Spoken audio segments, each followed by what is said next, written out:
New photos have given the public a peek at the secret wedding of Princess Beatrice, but the absence of her father has many asking, where's Dad? Sophie Walsh has all the details from the big day. Soph, good morning to you. Prince Andrew. A royal family often stands as a symbol of tradition, grace, and resilience. But behind the gilded doors lie stories of transformation that few could predict. Princess Beatrice, once known for her quiet and understated presence, has emerged as a figure of unexpected strength and evolution, an evolution that has left her parents, Prince Andrew and Sarah Ferguson, deeply moved. Their journey as a family has been filled with challenges, triumphs, and moments that shaped their bond. Yet, this transformation is not just about Beatrice. It's about what it reveals, a story of persistence, reinvention, and the unshakable ties of family that endure even the harshest storms. Background of Prince Andrew and Sarah Ferguson. Prince Andrew, the Duke of York, and Sarah Ferguson, affectionately known as Fergie, first crossed paths in their youth, as they both moved in the same social circles. Before they became one of the most talked about couples in royal history, Prince Andrew and Sarah Ferguson shared a friendship that would soon blossom into romance, changing their lives forever. However, their romantic relationship began in 1985, when they were reintroduced at a royal event hosted by Princess Diana.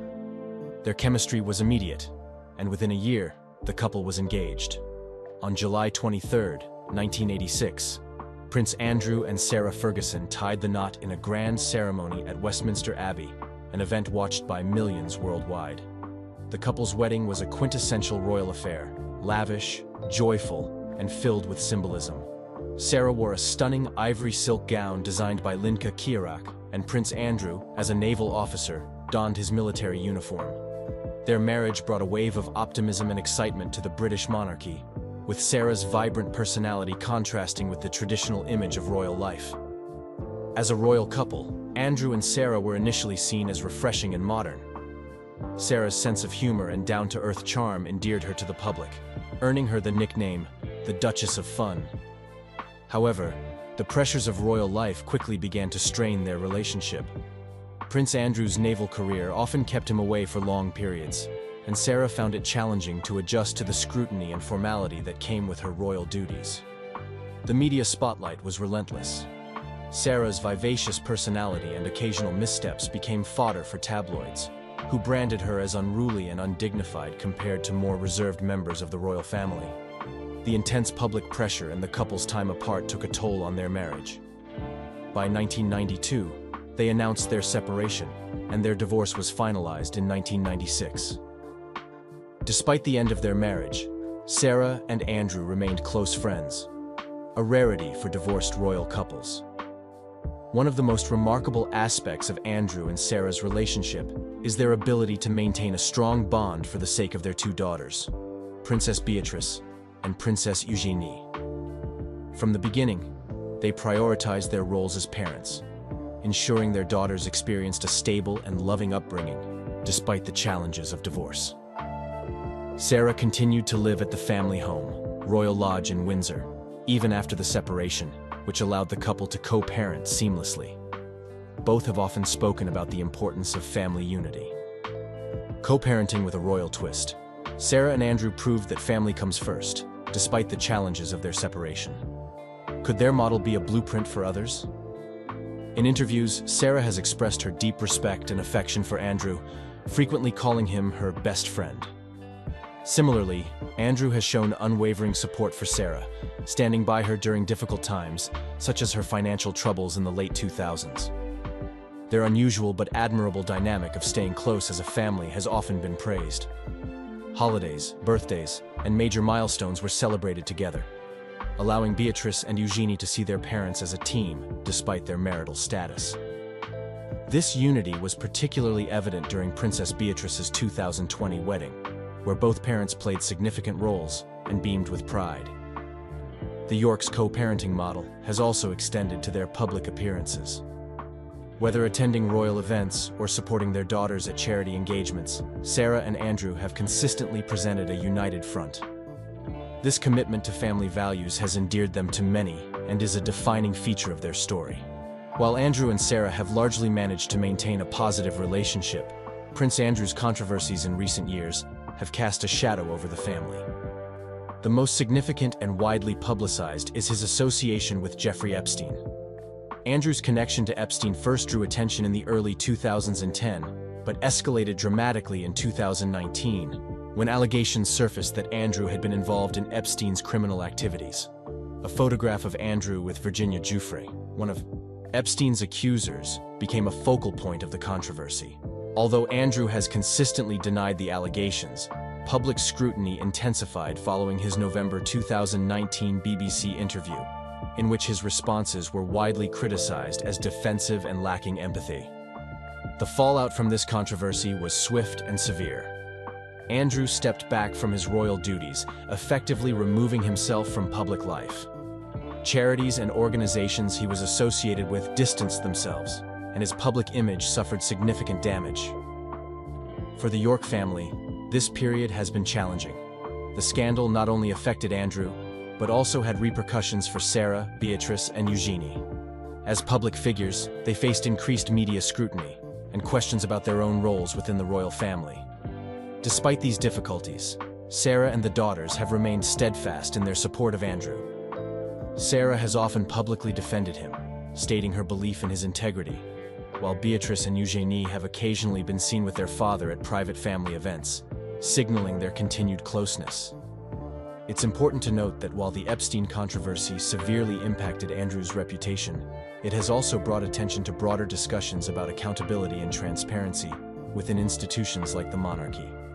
For the York family, the challenge has been navigating these public and private difficulties while maintaining their family bonds. Who is Princess Beatrice? Princess Beatrice of York, the elder daughter of Prince Andrew and Sarah, Duchess of York, was born on August 8, 1988, at the Portland Hospital in London. As a member of the British royal family, she was fifth in line to the throne at the time of her birth. Growing up, Beatrice enjoyed a childhood filled with the unique mix of public scrutiny and privilege that comes with being a royal. Despite her parents' very public separation in 1992 and eventual divorce, Beatrice and her younger sister, Princess Eugenie, were raised in a loving, stable environment, with both parents playing active roles in their lives. A royal upbringing in the public eye, but Beatrice's childhood was defined by love, stability, and family unity. How did her parents' separation shape her? From an early age, Beatrice was described as lively, cheerful, and deeply connected to her family. She attended several high-profile events alongside her parents and sister, including Trooping the Color and royal weddings, which gave the world glimpses into her personality. However, like any child, she faced her own set of challenges, one of the most significant being her struggle with dyslexia, which was diagnosed at the age of 7. Beatrice's education journey was shaped by her determination to overcome dyslexia, a learning difficulty that affects reading and writing. She first attended Upton House School and Coworth Park School before moving to St. George's School in Ascot. Dyslexia posed challenges for Beatrice, particularly when it came to reading and processing information.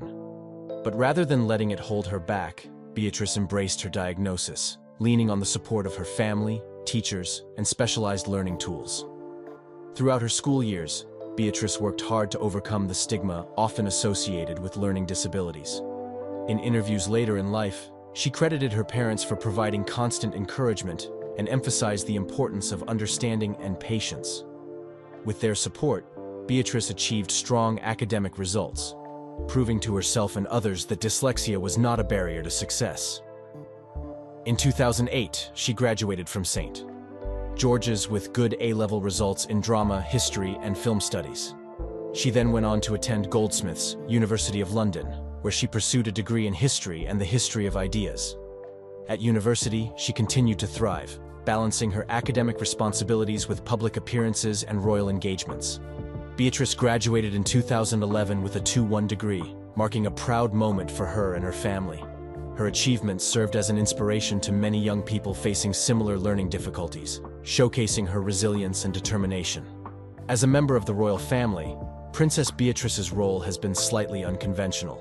Unlike working royals such as her cousins Prince William and Prince Harry, Beatrice is considered a non-working royal. This means she does not receive funding from the sovereign grant, and instead pursues her own career while taking on some public duties.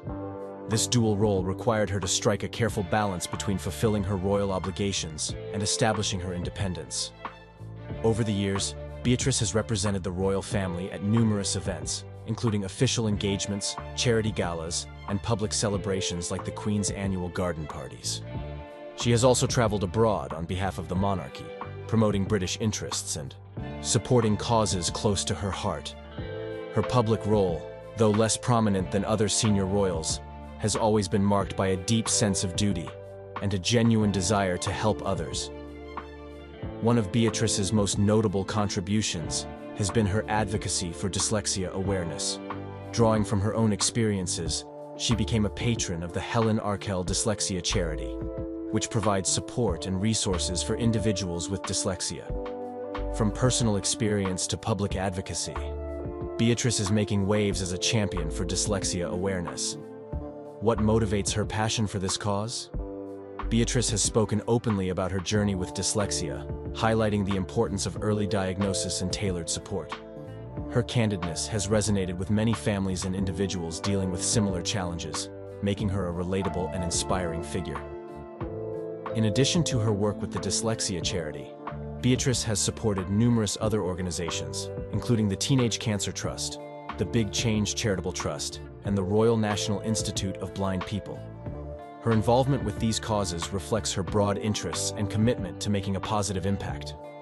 Beyond her royal duties, Beatrice has built a successful career in the private sector. She has worked in various roles, including positions in finance and business consultancy. This has allowed her to gain real-world experience and carve out her own path, independent of her royal title. Her professional achievements add another layer to her identity, proving that she is more than just a princess. She is a hard-working individual with goals and ambitions. Despite her busy schedule, Beatrice remains actively involved in charity work. Her ability to juggle both worlds, royalty and regular working life, has earned her respect and admiration from many. She has used her platform not only to support worthy causes, but also to break down stereotypes about what it means to be a member of the royal family in the modern age. Princess Beatrice's marriage and personal growth. Princess Beatrice's love story with Edoardo Mapelli Mozzi captured public attention for its elegance and intimacy. The couple's engagement was announced in September 2019, after what was described as a whirlwind romance. Edoardo, often called Edo by friends and family, is an accomplished property developer and a descendant of Italian nobility, holding the title of Count. The two reportedly knew each other for years before their romantic relationship began, making their eventual union feel natural and rooted in friendship. Beatrice's wedding, however, was far from a typical royal affair. Originally planned as a grand celebration at St. James's Palace in May 2020, the event had to be postponed due to the COVID-19 pandemic. When they finally tied the knot on July 17, 2020, it was in a scaled-down and deeply private ceremony at the Royal Chapel of All Saints in Windsor. The couple was surrounded by only a small group of close family members, including Queen Elizabeth II and Prince Philip, who were able to attend under strict safety protocols. The wedding itself was rich in sentimental details. Beatrice wore a vintage Norman Hartnell gown, which was loaned to her by her grandmother, the Queen. The gown, with its ivory silk and delicate embellishments, was altered slightly to suit Beatrice's style, but retained its timeless elegance. She also wore the Queen Mary fringe tiara, the same tiara her grandmother wore on her wedding day in 1947. These thoughtful touches added a sense of continuity and deep connection to family traditions. From tiaras to traditions, Princess Beatrice's wedding was full of symbolic moments, including a tiara worn by the Queen herself. What do these details tell us about her bond with her family? What made the wedding particularly significant wasn't just its scaled-back nature, but how it reflected Beatrice's understated approach to her royal role.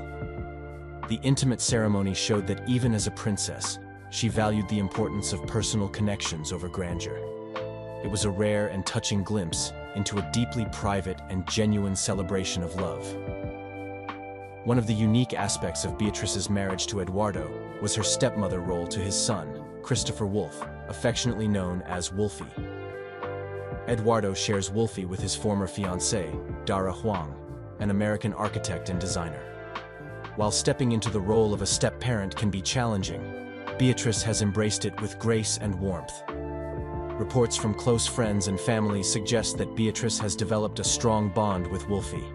In fact, her relationship with him has often been highlighted as one of the defining aspects of her new family life.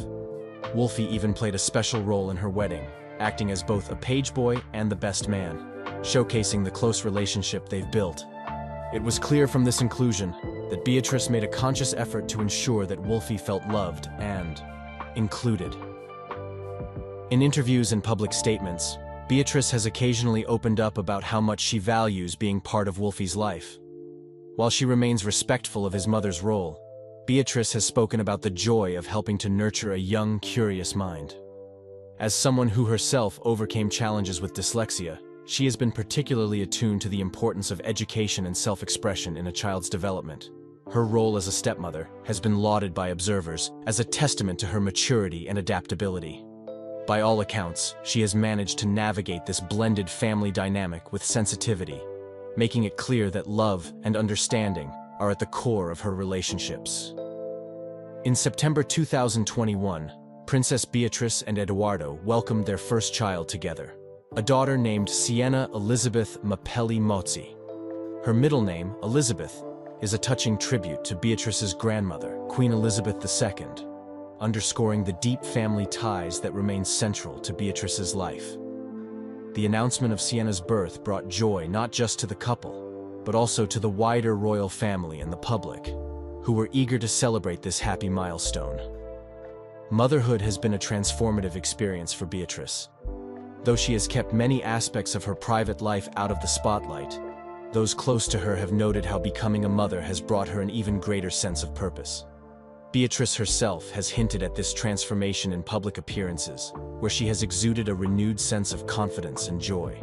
Her love for children and her natural inclination to nurture have been evident, both in her approach to parenting Sienna and in her ongoing role as a stepmother to Wolfie. What makes Beatrice's journey into motherhood even more inspiring is her ability to balance her family responsibilities with her professional and public roles. She has continued her advocacy work for causes close to her heart, particularly her efforts to raise awareness about dyslexia. Beatrice has often spoken about how her own experience with the condition has shaped her perspective, and it is likely that this will inform how she approaches education and development for her children. The addition of Sienna to her life has also brought Beatrice closer to her immediate family. Sarah Ferguson, her mother, has often spoken about how proud she is of Beatrice's parenting journey, calling her a devoted and loving mother, a proud mother and daughter. Sarah Ferguson's admiration for Beatrice's parenting is a testament to the close-knit York family dynamic. What makes Beatrice such a devoted mother? Similarly, Beatrice's sister, Princess Eugenie, has been a constant source of support, with the two sisters frequently seen together at family events and celebrations. The York family, despite facing public scrutiny over the years, has maintained a tight-knit bond, and this has undoubtedly provided a strong foundation for Beatrice as she navigates motherhood. Princess Beatrice's experiences as a wife, stepmother, and mother have undeniably contributed to her personal growth. She has shown resilience in balancing the demands of her private and public lives while remaining true to herself. Her marriage to Eduardo has brought her happiness and stability, and her blended family has showcased her ability to adapt and thrive in new roles. Through it all, Beatrice has remained a relatable figure, navigating challenges with grace and showing that even members of the royal family face the complexities of modern family dynamics. Her journey offers a refreshing reminder that growth often comes through embracing change, building meaningful connections, and staying grounded in one's values. Whether through her intimate wedding, her role as a stepmother, or her transformative journey into motherhood, Princess Beatrice continues to inspire those who follow her story. Sarah Ferguson's recent activities and relationship with her daughters. After her divorce from Prince Andrew in 1996, Sarah Ferguson faced the daunting task of reinventing herself. As a former member of the royal family, she had to step away from official royal duties while continuing to live under the scrutiny of the media. Rather than retreating into the background, Sarah chose to build a career that reflected her creativity and passions. One of the most notable aspects of Sarah's post-divorce career is her work as an author. She has written several books, ranging from children's stories to autobiographies. Her children's book series, Budgie the Little Helicopter, became particularly popular and was even adapted into a TV series. Through her writing, Sarah showcased her ability to connect with audiences of all ages, using storytelling as a way to entertain and inspire. In addition to children's books, Sarah has published autobiographical works, such as My Story and Finding Sarah, A Duchess's Journey to Find Herself. These books offer candid insights into her life, well-being. Don't forget to like this video and subscribe for more insightful stories about the royals. Hit the notification bell so you never miss an update on the latest royal events and moments worth talking about. And every day people tell me what an inspiration she was, how much they miss her, what they did the day she died. It's extraordinary. Charles Spencer, the younger brother of Princess Diana, has once again spoken out, addressing not only the legacy of his sister, but also the harsh realities she faced under the royal spotlight. His words this time feel heavier, laced with deep personal pain, as he reflects on Diana's treatment by the royal family and the pressures of modern public life. Known for fiercely defending his sister's memory since her tragic death, Earl Spencer's comments resonate even more now as he openly confronts issues of abuse, family struggles, and the way history continues to unfold. It is clear that his voice remains a powerful one, unafraid to challenge narratives while shedding light on truths that some may wish to keep buried. In a recent BBC interview, Charles Spencer shared his perspective on the relentless media scrutiny his sister endured. Comparing it to today's pressures faced by the Princess of Wales, Spencer made it clear that Diana's treatment was far worse, more dangerous, more invasive, and ultimately more devastating. Speaking with a raw honesty, he reflected on the aftermath of his sister's death and the role paparazzi played in that fateful night in Paris. The pursuit that led to the car crash forced the world to confront uncomfortable truths about the price of fame, and for Spencer, it became a life mission to ensure Diana's legacy would not be tainted. He revisited his famous funeral eulogy, where he described Diana as one of the most hunted women of the century. The line struck a chord with millions and drew applause from the crowd in a way that unsettled the royal family. For Earl Spencer, it was less about creating a rift and more about honoring his sister's struggle and acknowledging the forces that ultimately contributed to her tragic end. The tension between the Spencers and the royal family was palpable after that moment, though it was rarely acknowledged publicly. Behind closed doors, the fractures were deeper. Years later, Earl Spencer has continued to speak openly about the events surrounding his sister's life and death. In 2017, he made headlines once again when he revealed that royal officials had lied to him about his nephews, Prince William and Prince Harry, wanting to walk behind Diana's coffin. Spencer had raised concerns about the emotional toll such a moment would take on the young boys, but his objections were overruled. He described the experience as the most horrifying half-hour of his life, and the trauma of that day has haunted him ever since.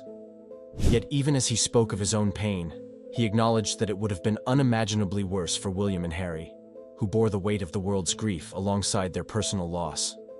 The royal family, adhering to their never complain, never explain philosophy, has remained largely silent on Spencer's comments. However, there have been subtle signs of the ongoing strain between the Spencers and the Windsors. When King Charles was crowned in May, neither Earl Spencer nor his sisters received an invitation to the coronation, a move seen by some as a deliberate snub. While friends of the Earl speculated that he might have turned down the invitation for his own reasons, the exclusion nonetheless underscored the unresolved tensions that linger to this day. Amid his ongoing advocacy for Diana's legacy, Earl Spencer has also begun to share his own deeply personal experiences, particularly in his memoir, A Very Private School. The book offers a harrowing account of the violence and abuse he suffered during his childhood. Spencer revealed that he and other boys were subjected to physical and sexual abuse at boarding school, including brutal punishments inflicted by the headmaster and grooming by a female staff member. The unspoken rule at the school, he explained, was, "Don't tell tales," a culture of silence that prevented him from speaking out for years. The abuse didn't stop at school. Spencer also shared painful memories of his home life, describing how he and Diana were physically punished by their nanny. One incident that haunted him involved their nanny cracking their heads together as punishment, a moment that left an indelible mark on his psyche.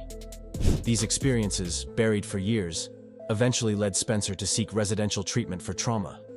For him, sharing his story was not just about personal healing, but also about giving a voice to others who have endured similar abuse. He emphasized that privilege offers no protection from pain, and that speaking out is essential for true recovery. Throughout this journey, Spencer's personal life has also drawn public attention, particularly his relationships. Following the breakdown of his third marriage to Karen Spencer, the Earl found himself unexpectedly embarking on a new chapter. It was during this period of personal reflection and growth that he met Dr. Kat Jarman, a Norwegian archaeologist specializing in Viking history. Their relationship began innocently enough when Jarman arrived at Althorp, the Spencer family estate, to conduct archaeological research. At the time, Spencer was still married, and neither he nor Jarman envisioned their professional partnership evolving into anything more. The pair launched a podcast together, The Rabbit Hole Detectives, alongside Reverend Richard Coles, and their shared passion for history and intellectual curiosity became the foundation of their growing friendship. For months, their bond remained purely platonic, marked by mutual respect and shared interests. However, as Spencer's marriage to Karen unraveled, his connection with Jarman deepened, eventually blossoming into something more. Their relationship sparked rumors when the two were seen together at a production of the Book of Mormon in London. Photographs of Spencer and Jarman looking cozy, with his hand resting gently on her back, fueled speculation that the Earl had found love again. Initially, both remained tight-lipped, insisting they were simply friends. However, as time passed, it became clear that their bond was far deeper than they had let on. During a promotional appearance for their book, Spencer confirmed his relationship with Jarman for the first time. He spoke with genuine affection, describing her as an extraordinary woman whose intellect and warmth had brought new meaning to his life. Jarman, for her part, shared that getting to know Spencer gradually had allowed her to truly understand him in ways others might not. Their relationship, built on friendship and mutual respect, felt different for Spencer. A slow, thoughtful connection that stood in stark contrast to his previous marriages. The 18-year age gap between them raised some eyebrows, but Spencer was candid about how their dynamic worked. He admitted that he had never been in a relationship with someone so much younger, and that he was navigating new territory. At the same time, he emphasized how natural and effortless their bond felt, crediting Jarman with introducing him to new experiences and perspectives. Spencer's history with relationships is well documented, and his past marriages have been the subject of public fascination. His first marriage to Victoria Lockwood ended in divorce after they relocated to South Africa in an attempt to escape media scrutiny. His second marriage to Caroline Freud also ended in separation after several years. His third marriage to Karen Spencer, which lasted 13 years, came to an end in 2024, a period Spencer described as deeply challenging due to the emotional toll of writing his memoir. Reflecting on his past, Spencer has been open about the impact of his childhood trauma on his personal life. He admitted that his struggles with post-traumatic stress disorder had often clouded his relationships, leading to patterns of unhappiness and disconnection. Writing A Very Private School became a turning point for him, a chance to confront his pain and begin the process of healing. Spencer shared that he embarked on this journey for his children, determined to become a better father and role model. Jarman's presence in his life has been a source of comfort and stability during this period of transformation. As a historian and archaeologist, she shares Spencer's passion for the past, but her support has also extended beyond their professional collaboration. Spencer has credited her with helping him through the most challenging moments of writing his memoir, offering companionship and understanding when he needed it most. For Spencer, this relationship feels different, a partnership built on honesty, shared interests, and a mutual desire to embrace new beginnings. Friends of the Earl have remarked on how happy he seems, noting the profound personal growth he has undergone in recent years. While marriage may not be on the immediate horizon, Spencer and Jarman appear content to let their relationship unfold naturally, taking each step with care and intention. The story of Charles Spencer and Kat Jarman is more than just a tale of romance. It is a testament to resilience, to the power of connection, and to the belief that it is never too late to start anew. Spencer's journey, from the trauma of his childhood to the complexities of his adult relationships, reflects a man determined to confront his past and embrace the possibilities of the future. As he continues to honor his sister's legacy, share his own story, and find happiness in his personal life, Charles Spencer's voice remains as powerful as ever.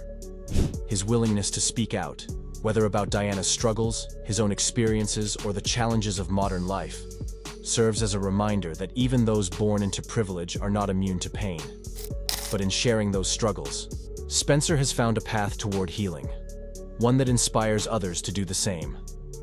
The public may remain fascinated by the drama and complexities of his life, but at its core, Spencer's story is one of redemption and hope.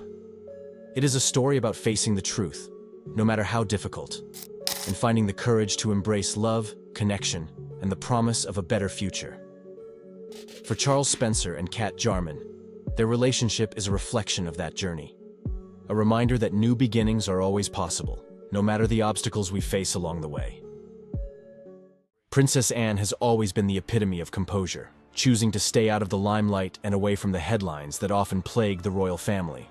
For decades, her focus has been on duty, service, and supporting the monarchy in her straightforward, no-nonsense way. However, in a turn of events no one saw coming, Anne found herself at the center of drama that has sent shockwaves through the royal family. At a recent engagement, Princess Anne's calm exterior cracked, and what she revealed about Queen Camilla stunned everyone, including King Charles himself. The aftermath was so explosive that even Charles, known for maintaining royal decorum, completely lost his composure. So, what exactly did Anne say? Why now? And what are the shocking details about Queen Camilla that no one saw coming? Let's unravel the drama as we take you behind the scenes of this unprecedented royal fallout. For years, Princess Anne has been a pillar of stability within the royal family. Known for her hard work, no-frills attitude, and dedication to duty, Anne has always been someone the monarchy could count on. Her relationship with her brother King Charles has been one of mutual respect and understanding, with Anne acting as a trusted confidant and supporter throughout Charles's life. However, Anne's relationship with Queen Camilla has been far more complicated. While the two have managed to maintain public civility, those who closely follow the royal family have long noticed a certain frostiness between them. Now, it appears that this tension has finally come to a breaking point.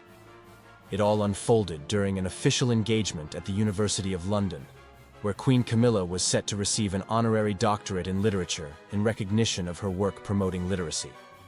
Princess Anne, who serves as the Chancellor of the university, was there to present the honor.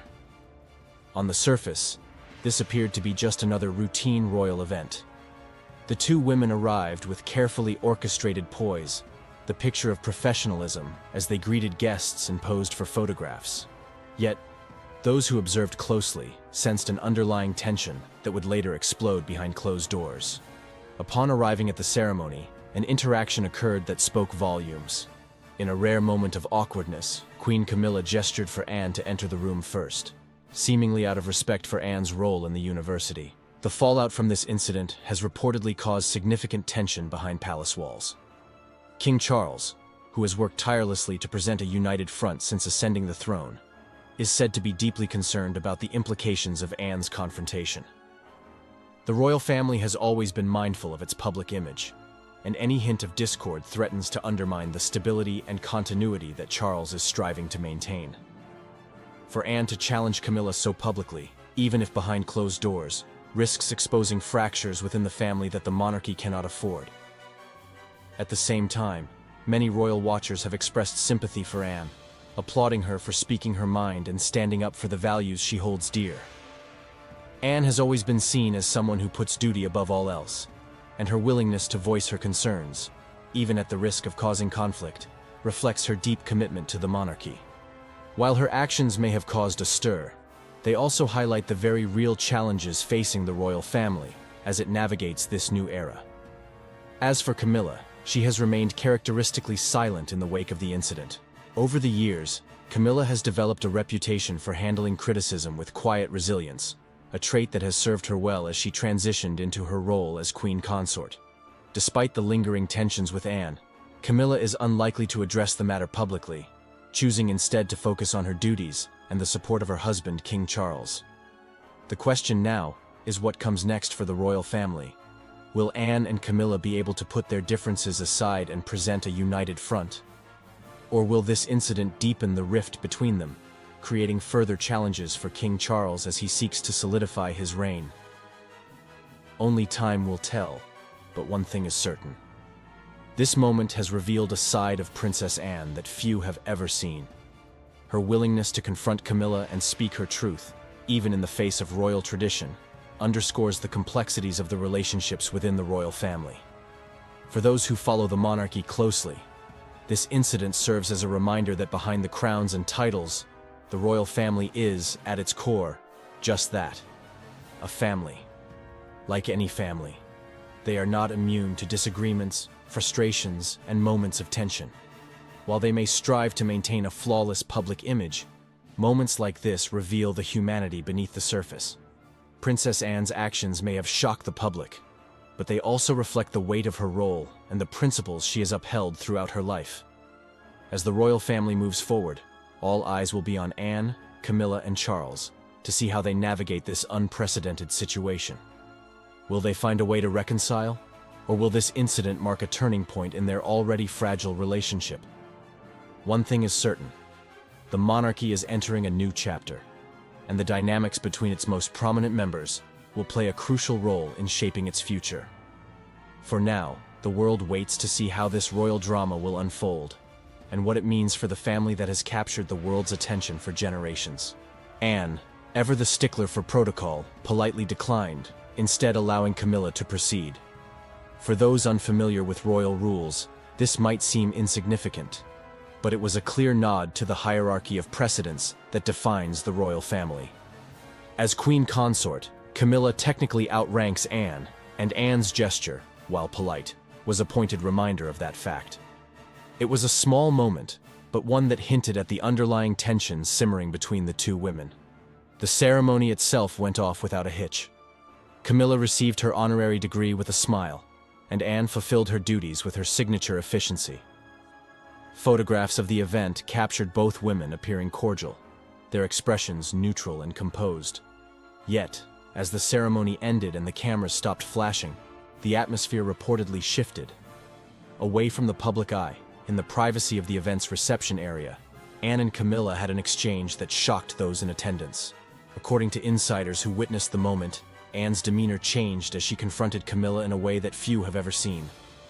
Her frustration, which had clearly been building for some time, came spilling out. In a calm but unmistakably pointed tone, Anne expressed her true feelings about Camilla's role within the royal family, voicing concerns that many believe have been quietly festering for years.